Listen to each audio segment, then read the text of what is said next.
A gente sabe pela própria experiência que a vida vai nos dando, que a gente só consegue chegar ao resultado final se nós tivermos a força e a coragem de viver cada dia do processo. Esse é um aprendizado, minha gente, difícil. É muito difícil, sobretudo nos dias de hoje, quando a gente percebe que a perspectiva do sacrifício, da luta, tem sido muito deixada de lado. Nós estamos acreditando em fórmulas mágicas. Estão entrando em nossa vida essas mentalidades que nos fazem esquecer que a vida, ela é processual. Dia a dia, momento a momento, instante a instante. Que se a gente descuida daquele momento, a gente pode comprometer o resultado do final. E eu acho muito interessante que o cristianismo, ele nos coloca na realidade. Nós nunca vamos poder ser acusados de que o cristianismo aliena. Por quê? Porque ele concilia esperança com realidade.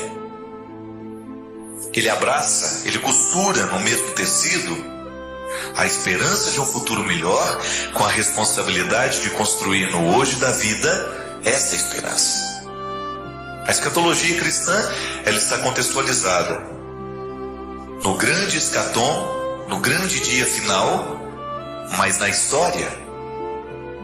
O céu começa nas pedras, eu gosto de dizer.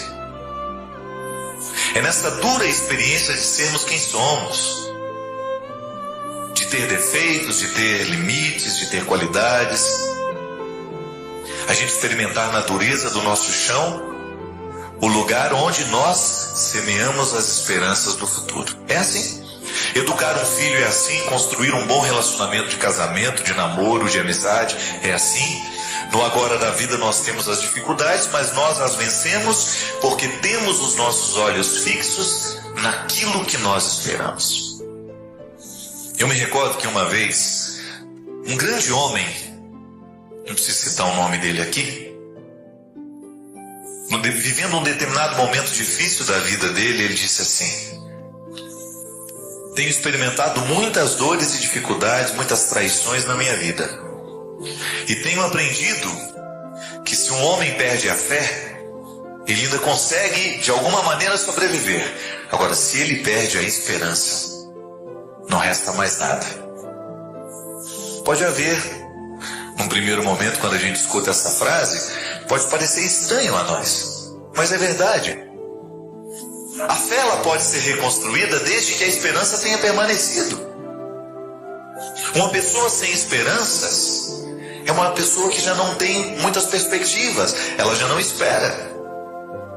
Eu acho interessante que o contexto das esperas, ele é de uma profundidade, de uma fertilidade. Por quê? Ele nos ensina muito sobre nós. Todas as vezes em que eu me coloco na perspectiva de esperar por algum acontecimento, eu tenho a oportunidade feliz de tomar conhecimento de muitas coisas do meu coração que antes, na ausência das esperas, eu não era capaz de tomar consciência. O contexto das esperas nos abre os olhos para que a gente tenha a possibilidade de conhecer um pouquinho melhor quem somos nós. Porque no momento em que eu espero, eu descubro se eu tenho paciência, eu descubro se eu sou solidário, se eu tenho capacidade de dividir o que eu espero naquilo que é bom, naquilo que me traz de bom, naquilo que me traz de ansiedade, se eu sou capaz de dividir isso com as pessoas.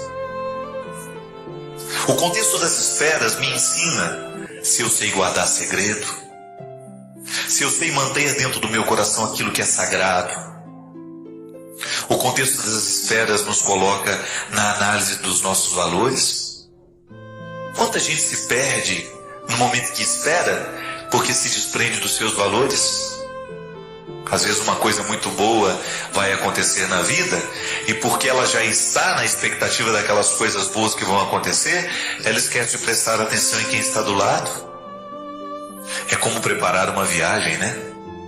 Você já percebeu o quanto que a gente fica ansioso no dia em que a gente vai viajar? E é um perigo essa ansiedade, porque nós já estamos na expectativa do lugar onde nós vamos chegar. E aí a gente começa a perder a paciência com o processo de arrumar as malas, com as pessoas que estão nos ajudando. Geralmente é assim, quando a gente coloca os pés dentro do carro ou dentro do avião, a gente começa a pensar o quanto que a pressa do preparo das malas e da viagem foi um fator para que a gente pudesse machucar quem a gente ama. Oh meu Deus, quantas vezes isso aconteceu comigo?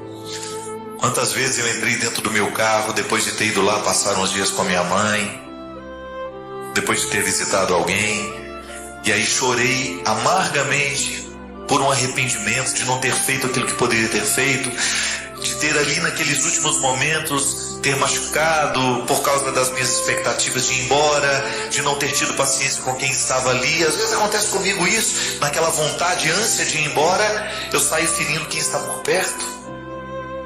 Então veja bem, a esperança, ela nos mostra quem somos nós. E ela nos ajuda a lapidar um pouco desses excessos. É por isso que sem esperança nós não podemos ir a lugar nenhum. Porque ela nos contextualiza, volto a dizer, a escatologia cristã nos contextualiza no agora do tempo, da história, mas nos faz sonhar com o futuro. E é na reconciliação desses dois tempos, passado, presente e futuro, 3, né? Que nós vamos amarrando essa estrutura humana que somos nós. Alguns mais desgringolados, menos amarrados, né? Outros mais firmes. Mas o importante é a gente não parar de lutar. O importante é a gente não se desprender da consciência desse processo. Hoje nós estamos tendo a oportunidade de ser gente. Amanhã teremos outra oportunidade. Ao longo desta noite teremos uma outra oportunidade.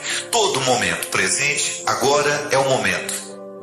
Nós sempre estamos recebendo nas mãos uma oportunidade de Deus, de sermos gente.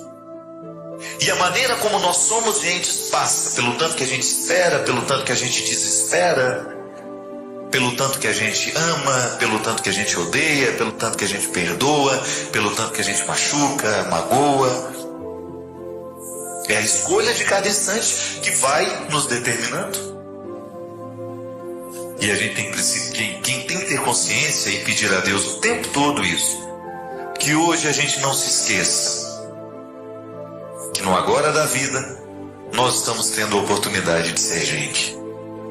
E vale a pena ser gente como Ele, ser humano como Jesus foi. Trazer a humanidade de Jesus para nós. E o bonito é que quando nós trazemos a humanidade de Jesus para nós trazemos também a sua divindade. Que Jesus foi tão humano, Ele viveu de maneira tão bonita e sem desequilíbrios a dimensão da sua humanidade, que nesta humanidade tão equilibrada, o divino se manifestou. E é assim que nós precisamos ser. Humanos demais, mas na busca para fazer com que esta nossa humanidade seja uma expressão da divindade.